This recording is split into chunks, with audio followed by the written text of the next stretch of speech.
If you have multiple pictures and you want to add your logo to all of them at once, here's I'll show you how to batch edit or add logo to all your photos automatically.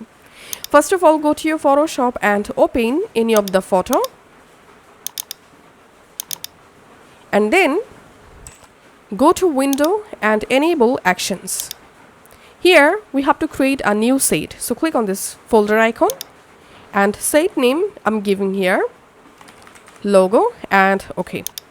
Now under this set we want to add or create a new record. So click on this plus icon and name here I'm giving adding logo and make sure to select the set here logo and click on record. And once the recording started, now go to File, Place Embedded. Now from your computer select your logo, which logo you want to add to multiple photos automatically, and then go ahead and resize and position the logo and edit the logo according to your choice. I'm just decreasing opacity of this logo a little bit and then clicking on stop recording, and then you can now close this project. Now whenever you want to add logo to multiple images automatically, just come to your Photoshop and go to File, hover over on Scripts and click on Image Processor. Here select the images to process, select this option and click on Select Folder.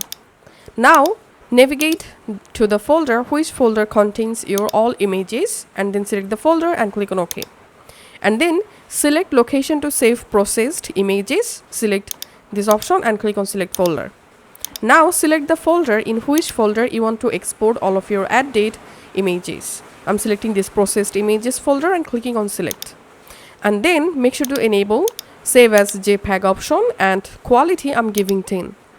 And then here check Run Actions and here select the action. My action name is logo and under the logo action here's the record adding logo. I'm selecting it. Now just click on Run and all of my images will automatically process and the logo will automatically add to all of them, and it may take some moments to complete. Once done, I'm just going to my File Explorer, opening the processed images folder, and here as you can see the logo added automatically to all of these photos. So that's it for now.